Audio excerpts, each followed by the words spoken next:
we're doing today is we're going to put together a quick video of if you're looking to get yourself into the world of Zeds, which is a great place to be because we've both got Zeds, of course, and we love them very much. We're going to go through all the things you should look for and potential things that if you don't know about them might put you off actually buying a car. Lots of these things by some certain garages and stuff, they look at them and go, oh, it's not really worth it. But we're here to reassure you that we basically can address most problems that Zeds have here at Tarmac Sportz and offer lots of different servicing options, replacements, rejuvenations, etc. So we can do lots and lots of things. And what we're going to do, we're going to go through about 8 to 10 different points of the things you should look at when it comes to getting a Zed. And Bob's going to go through with his experience what can be done and how easy it is, which might look scary to some people, but we're here to reassure you that, you know, we can do this, keep these cars on the road. And so, first issues on any 350Z is the W brace. Now the W brace could also cover a multitude of sins, i.e. the kidney arms can fail due to the rust from the W brace. Unfortunately, if it gets this bad, then it can get to this point. Once you've stripped down to the stage we have of taking the kidney arms off and the W brace off, and you're confronted with this, then the only thing is to do is to give it to a garage to weld. So unfortunately, this little toy is going to have to disappear and be welded up, and we're going to have to remove these. But this is one issue that most MOT stations, most garages will fail it because they think it's not repairable, and it is. Oftentimes they think as well that when the kidney braces have gone, which are those things, that it's actually the subframe that's failed. Yeah. The subframe is alloy here. Now a lot of MOT stations, because it's joined from there to the subframe, and there is a piece of steel which runs across, which is like a protector between the tank and the back of the car. Everything is replaceable. You can buy a new W brace, you can buy new kidney arms. I'll show you over here the kits that we do. Yeah, we do all the hardware that you require. Don't be put off if you see these rusted away. Most of them that I'm doing is just the kidney arms which are failed. And a W brace. And a W brace. And it's job done. Yeah, it's job done. So, next thing to look for. The vehicle needs to have a check over every sort of year for the camber alignment adjustment system on the vehicle. So basically, these nuts and bolts do corrode very badly. Yep. So this is what you call your toe bolt, this is your camber bolt. Now when they get to this stage, and as I said before, this car's pretty poor, these are going to have to be either snapped off, cut off, whatever, to get them out. But once you replace these, everything will go back to being alignable. Some tracking places don't want to do the rears of cars because those bolts will because snap. They see these. Yeah, exactly. And the OEM ones are very expensive. Ours are very, very reasonable. And again, we can get them to you within 3 to 5 working days. So if you need to get an alignment done, again, you can tell this by uneven wear on the tyres. These bolts would put a lot of people off, but it's nothing. It's a small job. Most alignment centres, if you drove this in the day and said, I need to align it, they would go get the bolts replaced because they're going to snap as soon as I touch them. Absolutely. We do 2 options on it. We can either just do the camber and toe bolts, or we do a kit where the adjustment is then taken up in the arm. So you can buy a kit which has a deadlock bolt here, which will lock that in, and all the adjustments done in the arm, and then you have a toe bolt here replaced. Or we can just do a toe and camber bolt. This is the next thing which needs to be done if you're going to go for a full wheel alignment. I found that these are rusting really badly now, and usually the ball joint by now is starting to split. The rubber's letting the grease out and the ball joint's becoming stiff or starting to knock. The only way I found to actually do these, because I cannot get this nut to undo on a lot of the older vehicles, is to actually drop the arm completely, take it out and replace with a new inner and outer. But once you've got all the new on, The alignment centre can easily align the whole car. Now the 350, 370, all of them have got sort of a hard, firm ride. Yeah. They do make noises, but for a banana arm, and this one's had 2 new banana arms fitted, so obviously he's been down that route already. Usually if you go from one road surface to another, from one tarmac surface to an uneven road surface, or even over potholes, you will get this to really move, and that's quite tight. What you will get is like a double knock. It sort of goes knock knock, which is a banana arm. It's a very easy remedy. It's a case of drop off all across here. I would always suggest doing them as a pair, because if one's gone, the other's going to be gone. And it's false economy, because you've got to drop all of that off to do one. So you might as well do the other at the same time. And for the cost, it's not a great deal more. Whereas if you had to do it again in 6 months' time, 2 lots of labour. The next one is this arm here. These have got a tendency that the bush wears between them, and it will slide either forwards or backwards. So these are easy to change. And then your last one is your lower ball joint, which holds all of this together. These are pretty good actually. They don't fail that often. Once they're out and you put new ones in, if you did the whole lot, if you did the ball joints, all of it in one hit, you would instantly drive the car away and think it was a new car. Absolutely.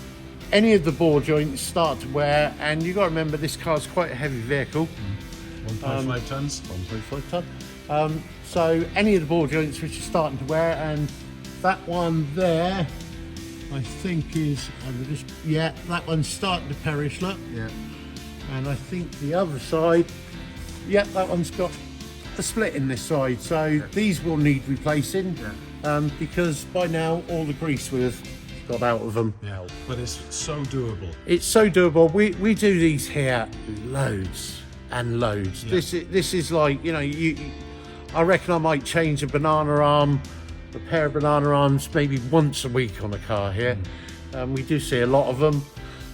Ball joints, they don't really go that often, to be fair, but when they do, it is time to replace them. Then it is quite a struggle to get them out. You do need the tools to get them out. It's quite a fun job to get them out, but once they're out, you get the benefits of it all back in there, and you feel it straight away. Drop links are very durable. It's usually 2 19mm spanners you need. You need a spanner down on the inside and a good ring spanner on the outside. Once you've got them cracked off, they come out. They're nice and easy to replace. And once you've got them back in, you've just got to line it up and push them through. A good test is if they're very tight to turn, that means they're good. I'm going to check the back one. The back ones are pretty good as well. Here at Tarmac Sportz, nothing is too much to think about or do. We'd like to, our idea is to keep these on the road. People have given up on cars way better than this. Which is just sad for us, really. The next thing is to watch on the rust. Don't get put off about rust on anti-roll bars. It's not the end of the world. No, it's a big thick bit of metal, isn't it? It is a solid piece of steel. It is quite hard. I changed lots of these as well. People like to upgrade them. Once they get to this point, a lot of people think, no, I want nice new clean ones on there. With the new anti-roll bar, you would get these caps. So I would cut those off, and then I would drop a bolt in. You can pull this piece down, you can bend that piece of metal down and then bend it back. And then you can drop a bolt down through, put the new ones on, put the new anti-roll bar in, and it'll all go again. It's not going to be that part of it which breaks, it will be the bolt that breaks, because these are steel, this is aluminium. So the other bit of rust, which you're likely to have as well, is the rear wheel arches, which are the rear wheel arches. This one's got a little bit of rot in it, just starting up here.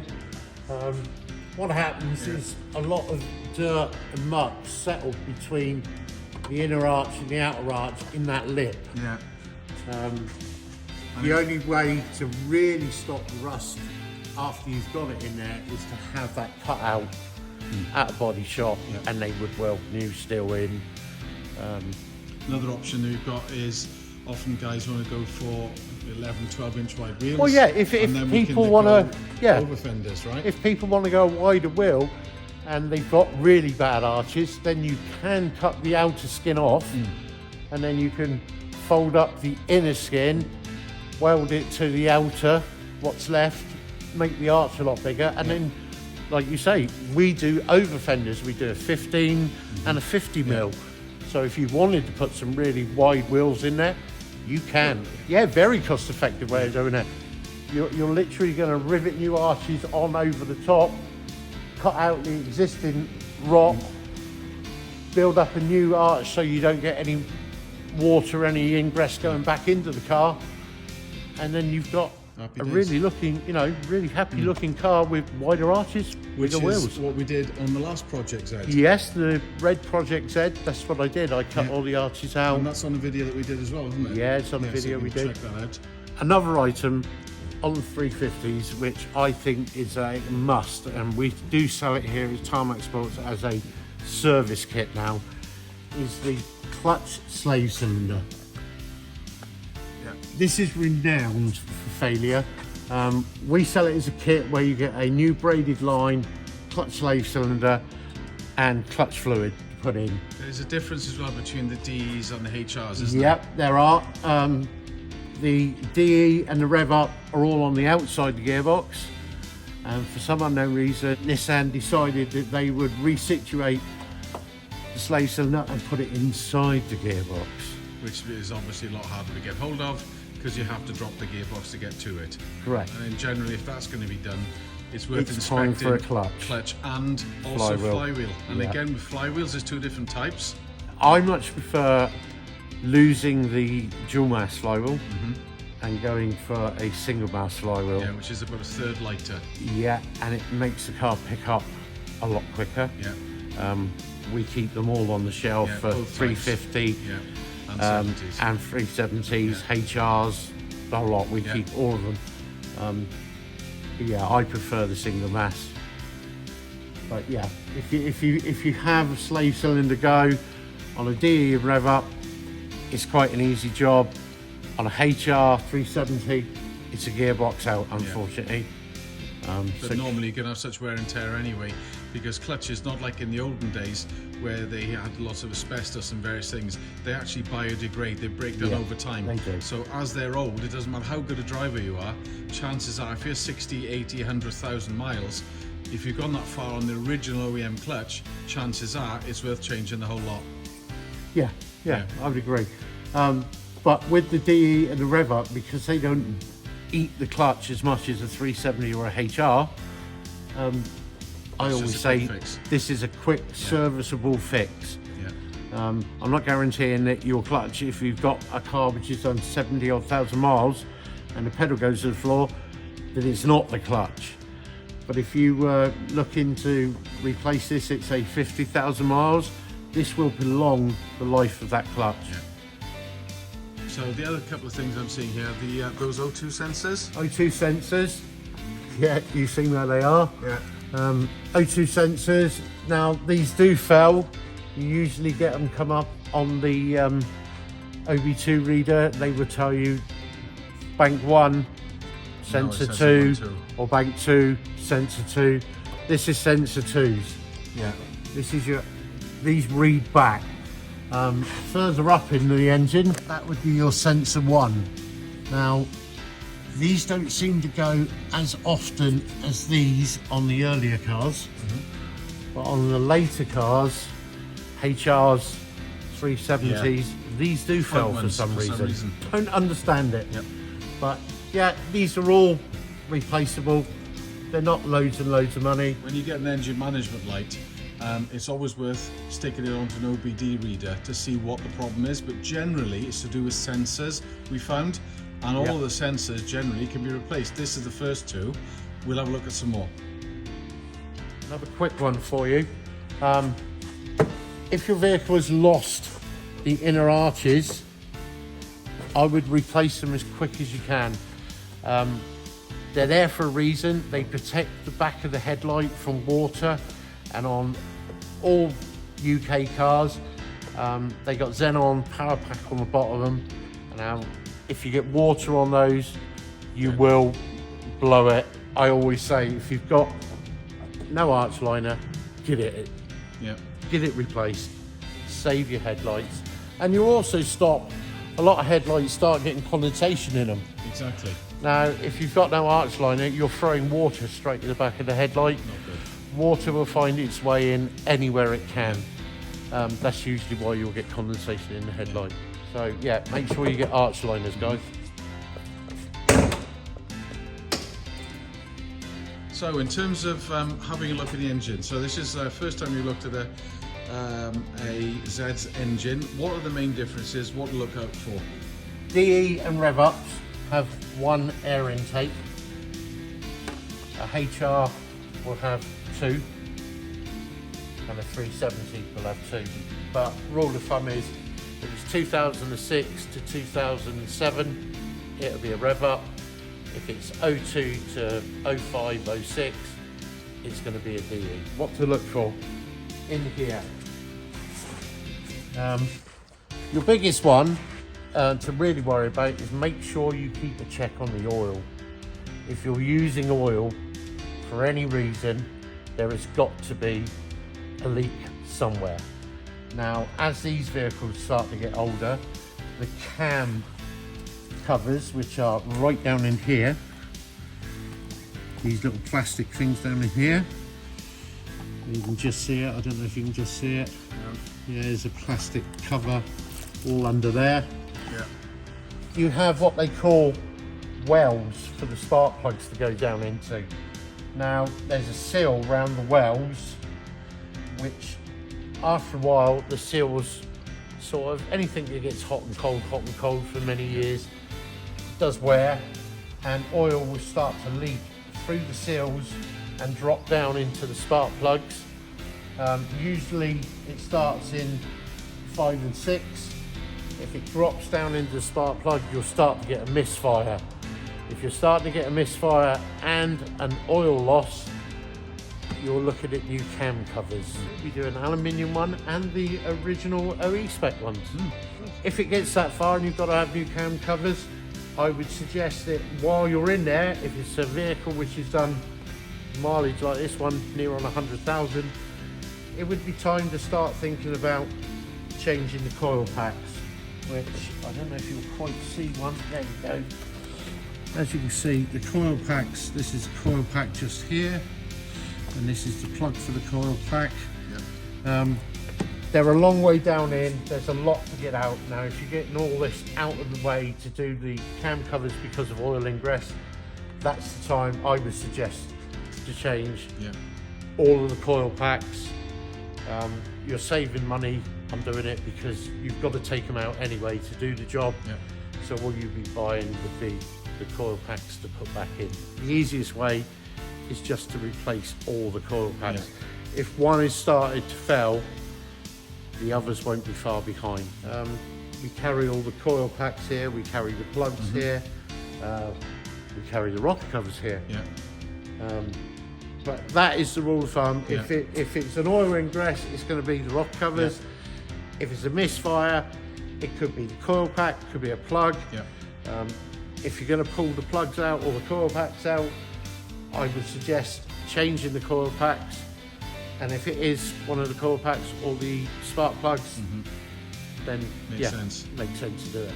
So you take the car for a test drive, it starts up okay, it's not too smoky, but there's a bit of a knock or a rattle. What do you think? If you're going to look at one, check the oil before you take it out. If it feels warm, it means they've driven the car in the morning or in the afternoon before you've got there. You really want it cold. Pull the dipstick. If the oil looks dark and black, I don't think they've been servicing it right. It should sort of be like a dark gold colour, really. Yeah, see, I would be saying that needs an oil change really quickly. See, that would be me. And it looks very low, guys. If you're looking on the dipstick, these dipsticks are renowned for being hard to read. You've seen I've just pulled that out. This engine's dead cold. You turn it over and the oil looks very low. Now this is what you want to be looking for. If it's making lots of noises when you do fire it up, or if the oil is this low, there's a chance that it's not been serviced very well. This is a case of where you could start to get bearing knock from low down in the engine. If the oil is not kept, it should be up here, guys. Yeah. If it's not kept at its maximum and it gets really low, there is a chance that if you fire it up and it does have a knock, it's usually too late. Somebody's let the oil get very, very low and the bearings have got very hot, so it's usually a bearing noise that you can hear. So the oil filler cap as well, if you've been out for a run, it's always worth a check of that as well? Yeah. It also can show if it's got a creamy kind of texture to it. Colour, like that.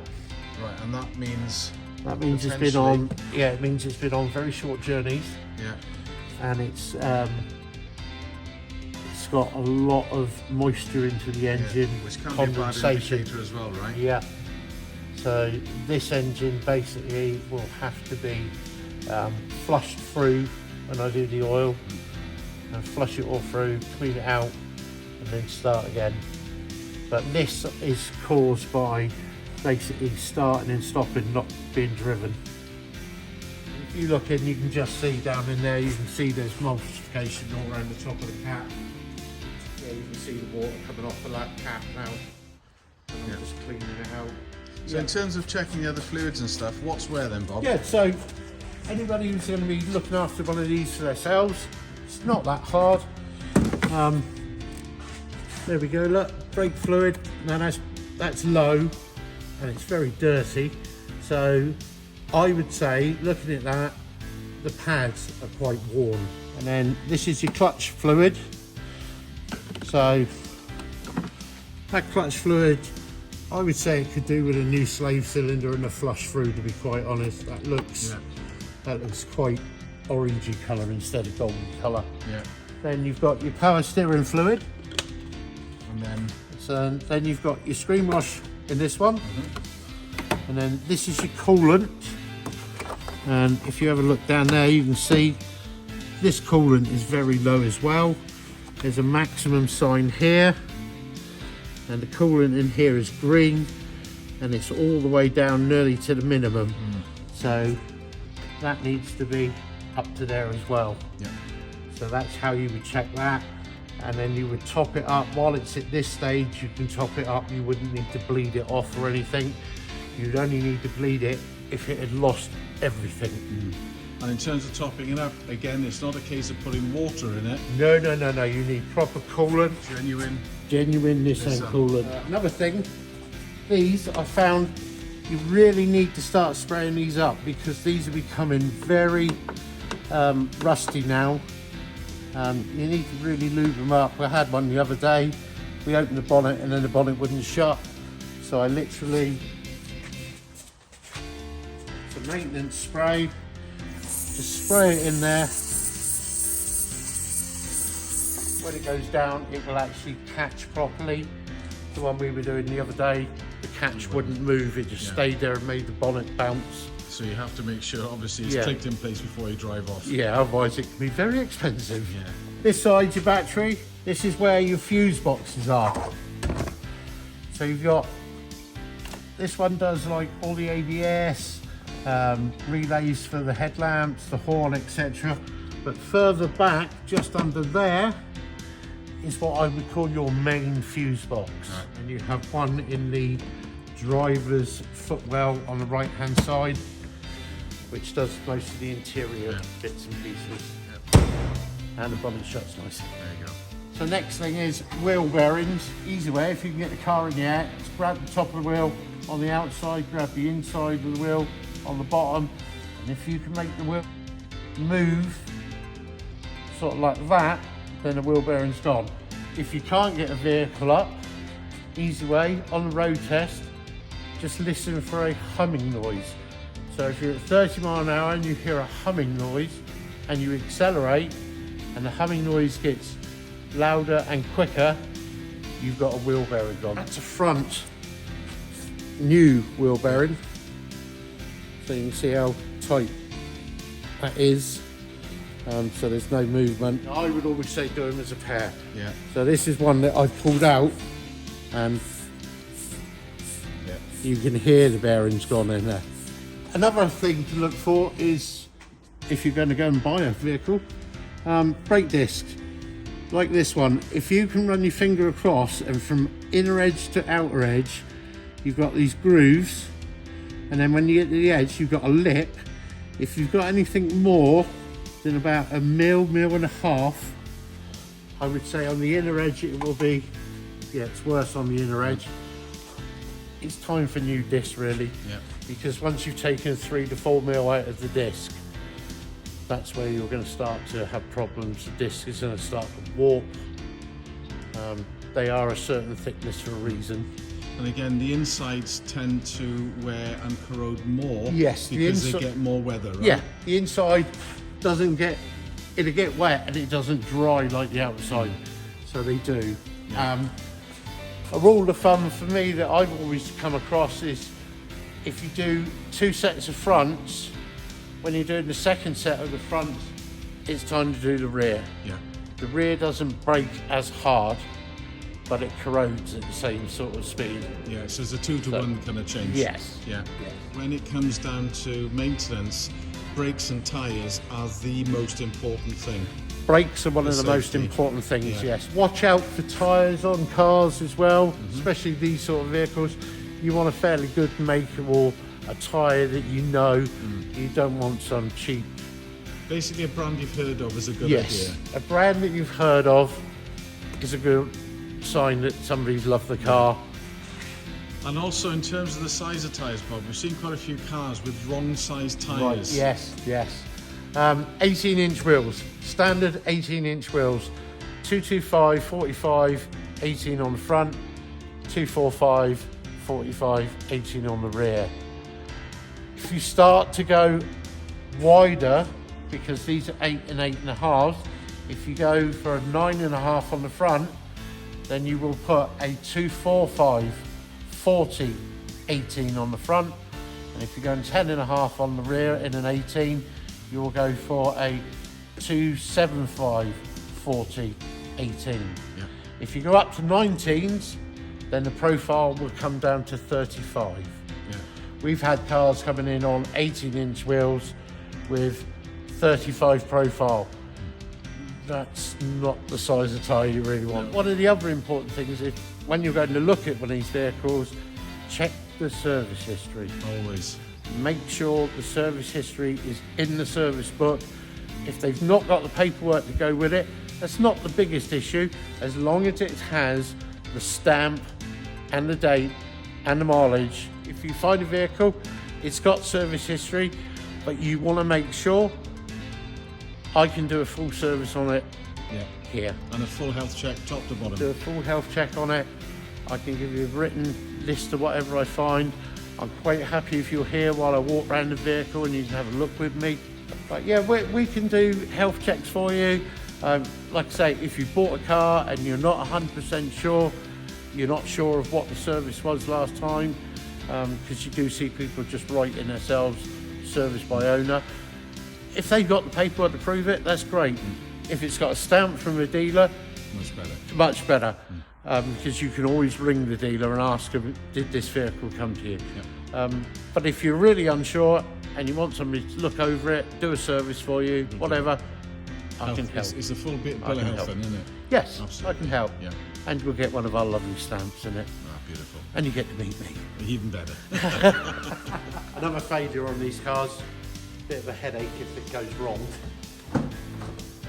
So the boot popper's on that instantly. When you pop the tailgate with the button, the tailgate should jump up. You shouldn't have to do a double take. So I would say the springs inside these have worn. They're not over expensive, and they literally twist in, twist out. So when you push the button, the tailgate jumps enough so you can just put it up with one hand. So if you had a bag, you put it straight in. The other thing which fails, and it's usually in the winter they fail, is these. Now these are replaceable, the little hydraulic rams. All you have to remember is do one side at a time, because these have to be a certain angle, i.e. it has to kick up and then drop down. Rather than being flipped 180, Yeah. I've seen them the other way, and then the roof doesn't ever fit correctly. Yeah. You know, the tailgate sits high to the roof. Yep.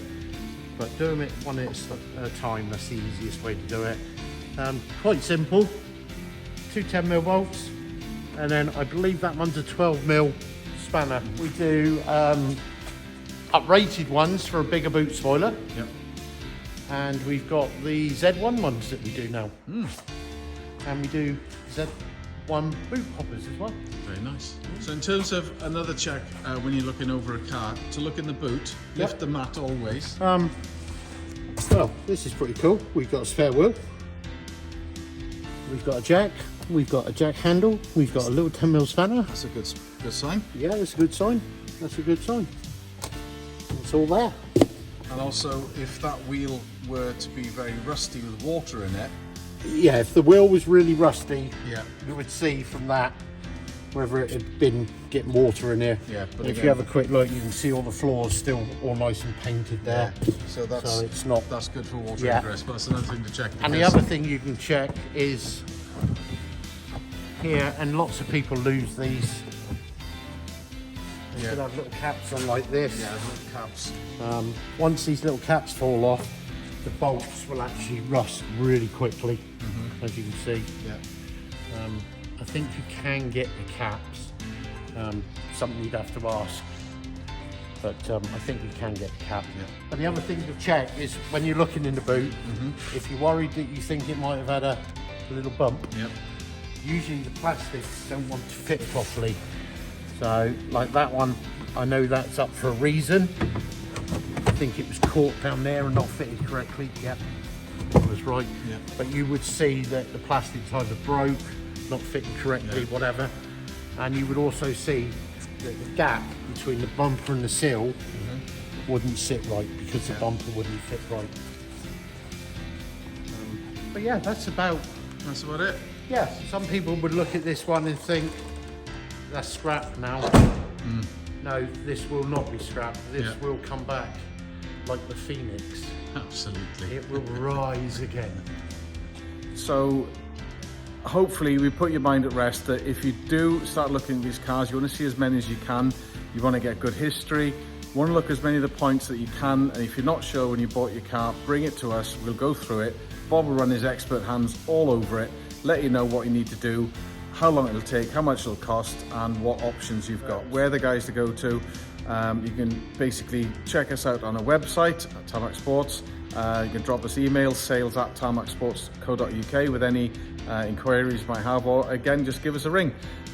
We'd be happy to help. So any queries you've got, chances are you've probably seen most problems, haven't you, Bob? Most problems. And you dealt with most problems. Yeah, And overcome most problems. I can overcome all of them somewhere along the lines. So we'll see you right. So us at Tarmac Sportz. Cheers, guys.